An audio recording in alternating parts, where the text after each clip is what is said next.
de mon étude sur TikTok. J'ai fait une étude, j'ai fait 2 comptes. Mon compte principal et j'ai fait un compte expérimental. J'ai essayé d'être comme les youtubeurs très connus qui sont justifiés superficiels. J'ai fait les mêmes critères sociaux au niveau des hashtags, au niveau des choses pour voir au niveau. Et d'être beaucoup plus sexy, d'être beaucoup plus raw, de dire des choses explicites. Et la différence que j'ai vue exactement, c'est que TikTok considère plus ce compte-là par l'apparence et par la beauté de la personne plutôt que par mon contenu qui est plus informatif, euh, amusant, personnage, qui a un compte complètement éducatif et amusant et divertissant, plutôt qu'un compte qui est basé sur l'image, sur la beauté, sur le côté de côté imagé. C'est-à-dire que le côté du côté où TikTok prône le côté sexy, le côté de la beauté, le côté où TikTok voit ça comme la beauté. C'est-à-dire que TikTok, tout simplement, base sur l'apparence, en fait. Si tu as une belle apparence, tu peux tout simplement percer ton TikToker parce que tu as une belle apparence. Quand tu es un petit TikToker qui fait est toujours pédagogique, tu ne perces pas. Parce que tu dois avoir beaucoup moins de vues. Tu as beaucoup moins de vues, ça prend plus de temps, plutôt que quelqu'un qui a une belle apparence. TikTok aura plus de facilité et tout simplement. Et aussi, il y a beaucoup aussi sur TikTok de personnes qui ont déjà eu TikTok. Par exemple, beaucoup d'anciens TikTokers a été recyclé. C'est-à-dire que c'est du recyclage de TikTokers.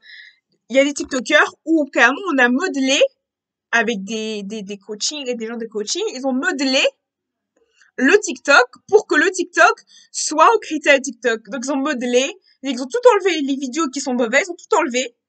Ils ont tout enlevé les vidéos qui sont mauvaises, ils ont mis une image, en fait. Ils ont fait une image lisse pour qu'on croit, en fait, que l'image est lisse. Mais elle n'est pas aussi lisse que ça. Voilà, elle n'est pas aussi lisse que ça qu'on imagine.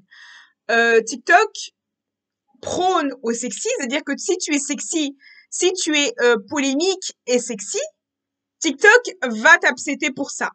Si tu es sur la pédagogie, le côté, TikTok n'a pas personne sur ça.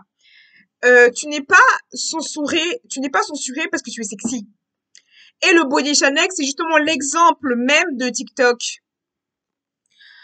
TikTok aime les polémiques, aime le côté critique. TikTok aime le critique. Ils aiment les polémiques et polémiquer sur des choses. C'est ça qui fait des vues sur TikTok. Mais justement, ce n'est pas un exemple pour percer. Donc, ce que je vous déconseille pour passer sur TikTok, c'est justement ça. Parce que, tout simplement, si vous voulez faire du fan service, c'est pareil. C'est pareil, c'est du fan service. C'est-à-dire que vous jouez un personnage qui n'est pas réellement vous. C'est une image. Certains TikTokers, c'est une image qu'ils donnent, mais ce n'est pas réellement eux. D'autres, c'est réellement eux. Et d'autres, c'est vraiment une image qui est sur TikTok, mais la réalité est autre. Donc, méfiez-vous des TikTokers que vous suivez parce que des fois, vous pouvez passer sur les pour toi. Qu'est-ce que c'est les pour toi? Les pour toi, c'est quand vous passez, par exemple, un TikToker à une photo, vos vidéos vont passer dans les pour toi. Et il y a aussi le fond de TikTok. Il y a aussi le fond de TikTok. C'est-à-dire qu'il y a une vague de haters, ça s'appelle les haters movement. C'est genre le moment où tu as des haines dans des lives, tu as des gens qui font de la haine dans tes TikTok, tu as toujours la haine. Quand tu es dans ce mood-là, c'est très compliqué. Ce qu'il faut pas dire ce mood-là, c'est vraiment supprimer les vidéos problématiques, essayer de supprimer les vidéos, ou des fois essayer de supprimer les vidéos carrément parce que ça peut vachement aider, ou pas du tout. Des fois, de supprimer les vidéos, ça peut vachement aider à enlever les problèmes problématiques de TikTok. Right? Parce qu'aussi, shadow banner, ça veut dire que du coup, votre TikTok n'est pas vu et n'est pas de vue. C'est-à-dire qu'on vous de shadow ban. Shadow ban, ça veut dire que quand vos vues sont pas vues. C'est-à-dire que la majorité des personnes qui sont shadow bannées, c'est des cosplayers. Beaucoup de cosplayers et de petits artisans sur TikTok sont shadow ban.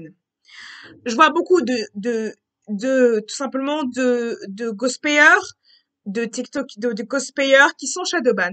Les gens qui sont superficiels, qui sont justifiés, qui ont un côté superficiel, beau, sexy, ne sont pas shadowban parce que pour eux, c'est l'image même de TikTok. Pour eux, c'est TikTok, c'est ça comme des gens de l'emblème. Les gens qui sont cosplayers, les gens qui font du drag, sont shadowban parce que ils ont l'apparence de shadowban. Ceux qui font du make-up, ils sont pas shadowban parce que ils ont côté, ils sont pas shadowban parce qu'ils ont du succès. Après, il y a des TikTokers où complètement sont comme bon eux-mêmes. Ils vivent de leur passion. Et il y a des TikTokers, ils sont vivent de leur passion, ils vivent de leur passion, de leur loisir. Pour eux, c'est un loisir comme une passion. Mais, il y a beaucoup de gens qui sont shadowban parce qu'ils ont de l'argent. Ou beaucoup de personnes qui créent des fausses candidatures, ils créent des fake news et réussissent à gagner sous fake news grâce à TikTok.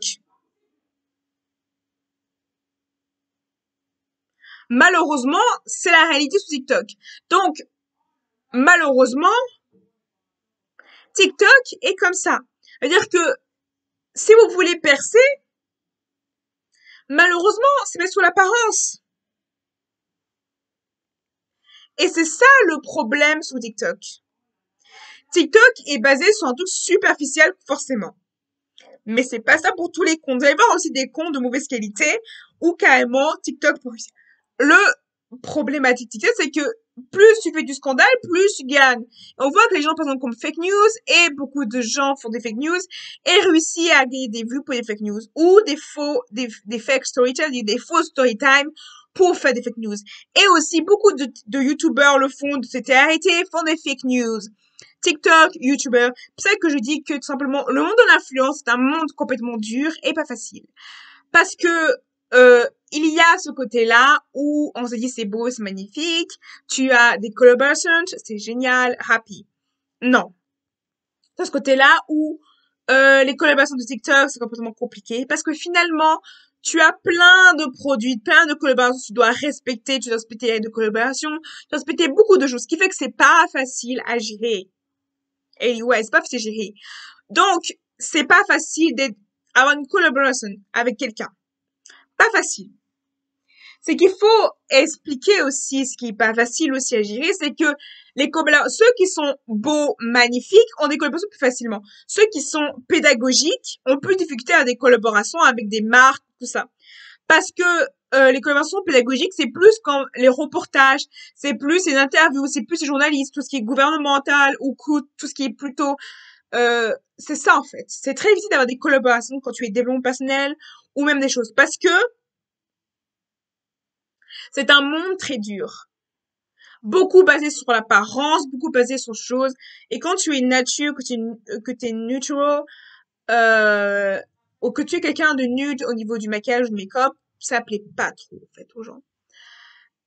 C'est malheureusement la réalité sur TikTok, c'est la réalité sur YouTube aussi. Le contenu compte beaucoup sur YouTube. Quand son vous savez pas ce contenu correctement, ça va pas marcher. Malheureusement, c'est un pays aussi où il n'y a pas, où le contenu YouTube base sur des vues. Fait chaque pays de critères a des contenus de vues. Par exemple, moi, je fais des comptes tout bêtes, je ne gagne pas d'argent. Voilà, je vais être honnête avec vous, je ne gagne aucun argent ni sur TikTok, ni sur Instagram. Parce que, malheureusement, en Suisse, on ne gagne pas d'argent sur TikTok, sur YouTube. On gagne pas d'argent qu'on n'a pas assez de abonnés. Et même, il y a des critères et tout ça. Et certains aussi sur YouTube sont obligés de déclarer au gouvernement qu'ils sont youtubeurs en fonction des vues. C'est aussi ça aussi. Parce que YouTube, en fonction de combien tu gagnes d'argent, tu es obligé après de déclarer au gouvernement que tu déclares que tu es bien youtubeur, tiktoker ou instagrammeur, tu es obligé de déclarer. Mais précisons que quand tu es pédagogique, que tu es gospel, je dis pas ça pour tout le monde, mais c'est plus, tu gagnes de l'argent aussi, mais tu galères plus. Tu as plus de difficultés à galérer, tu as plus de mal à réaliser ce que tu voudrais. Plutôt que quand tu es beau, magnifique, que tu montres une image lisse, que tu baises sur l'apparence, tu auras des abonnés plus facilement et tu auras la facilité d'avoir de l'argent et sans avoir de problème de galérer et d'avoir des problèmes. Quand tu as un petit compte YouTube ou un petit compte TikTok, même si tu as beaucoup de vues, tu ne gagnes pas d'argent, tu n'as pas de vues réelles et tes vues ne sont pas bonnes. Moi, tu as du mal. Et quand tu gagnes que tu vis que de ça, c'est très compliqué. De vivre de l'argent, c'est très compliqué parce que tu nourris, tu te loges avec ça, qui est pas facile. Et ça, c'est un truc où on se rend pas compte. Psychologiquement, un TikToker, un YouTuber a beaucoup de stress psychologique, il y a beaucoup de dépenses, il y a beaucoup de dépenses que tu dois faire quand tu es TikToker, et aussi beaucoup de dépenses et de temps aussi à faire quand tu fais une vidéo. Ce qui fait que TikTok, YouTube, psychologiquement, tu peux tout simplement être dans un enchaînement de toxicité énorme. Tu peux vraiment te sentir comme enchaîné. Au début, tu es obsédé par les chiffres, tu peux pas être obsédé par les chiffres, tu es obsédé par les vues, parce qu'en fait, on te met la pression sociale d'être dans les vues, d'être dans ces vues-là. Tu es obligé d'être dans les vues tout le temps. C'est pour ça que je déconseille simplement de se obséder par les vues, parce que les vues, c'est obsédé sur les vues, éclatez-vous. Éclatez-vous, faites un contenu bien, sincère, honnête, un contenu qui vous ressemble, sans regretter après avec des contenus qui vous convient pas, des contenus qui étaient forcés ou des contenus qui vous juste pour le fan service. Je vous conseille de faire ça. Parce que quand vous êtes vu par le fan service, vous allez voir que vous avez beaucoup de problèmes après psychologiques parce que finalement, ne mettez pas la pression de filmer parce que souvent on se met la pression pour filmer et c'est pas le bon chose, c'est pas la meilleure chose quand tu es TikToker. C'est pour ça que je déconseille de le faire en tant que YouTubeuse et en tant que TikTokeuse et en tant que Instagrammeuse. Je déconseille de faire ça. Souvent on se dit oui, voilà. Euh, moi personnellement, moi j'ai eu beaucoup de vues sur Instagram. Mais je ne savais pas qu'il y avait un compte créateur. C'est plus peu de temps qu'il y a un compte créateur sur TikTok, sur Instagram. Et à cette époque où j'avais assez de vues, est-ce que j'étais bien forcément d'avoir beaucoup de vues? Pas forcément. Parce que c'est très compliqué de faire des lives constamment. Les youtubeurs font des lives constamment, c'est pas facile. Ça passe toute la journée, ça prend du temps. Euh, YouTubeur, Instagrammeur, ça prend du temps, de la patience de prendre les sujets, d'instruire les sujets, de prendre les bons articles. Ça prend beaucoup de temps de faire tout ça et de monter tout ça. Il y a des gens qui font des montages, des gens qui font pas de montage. Moi, je suis quelqu'un qui fait pas de montage. Voilà. J'ai fait une transition à une époque où je montais, mais j'ai arrêté de monter parce que j'en avais ras-le-bol. Et que ça prend beaucoup de temps. Voilà. Pour tout. Donc, j'ai arrêté de monter des vidéos parce que monter les vidéos, c'est difficile. Et en plus, vous imaginez pas comment monter, c'est pénible. C'est très pénible parce que tu dois beaucoup utiliser le logiciel, tu dois mettre la bonne musique, tout ça. C'est très pénible de faire des YouTube comme ça. C'est extrêmement pénible et en plus c'est pénible et c'est insupportable de le faire. Donc simplement, je vous conseille simplement de vous lancer, d'être passionné, de faire ce que vous voulez parce que, euh, voilà. Est-ce que cette passion sera toujours? Pas forcément parce que dès que le temps, tout ça, ça fait. Je vous dis, entre mon début où j'étais dans un an et les débuts du début YouTube où j'étais complètement comme ça fait un an que je suis sur YouTube. Je vois que déjà le changement au niveau de l'expérience hein, quand même. Un an sur YouTube, ça fait quand même beaucoup d'expérience. Et alors passer 5 ans, 10 ans, il n'y a pas d'âge, il n'y a pas d'expérience de 1 an ou 2 ans, mais je dirais que j'ai passé un an sur YouTube, 3 ans sur Twitter, 3 ans sur Twitter. Ça fait un an, ça fait quelques mois sous TikTok, je crois, parce qu'avant j'avais fait des comptes, mais c'est pas pro. Et, et sur Facebook ou Facebook ça faisait je crois 3 ans sur Facebook, 3 ans de vidéos. Voilà, 3 ans. Vous pourrez pas avoir accès à ces vidéos. Ça fait beaucoup de vidéos. Donc, finalement, quand tu as fait autant d'expériences audiovisuelles, euh, tout le monde fait des erreurs. Vous allez faire forcément des erreurs sur YouTube, vous allez forcément faire des erreurs, vous allez forcément faire des erreurs, des bêtises, des conneries. C'est pas parce que c'est sur Instagram, Twitter, que vous pouvez pas faire des vidéos, tout simplement. Puis c'est pas utiliser, mais l'important c'est vraiment vous abonner. Après, l'argent c'est important si vous voulez vivre de ça, c'est pour ça que c'est important l'argent et les vues. Oui, les vues sont importantes parce que simplement sans vues, sans argent, on peut pas vivre, on peut pas manger, on peut pas boire. Voilà. Donc voilà, oui, c'est important. Voilà, je trouve ces vidéos et à bientôt.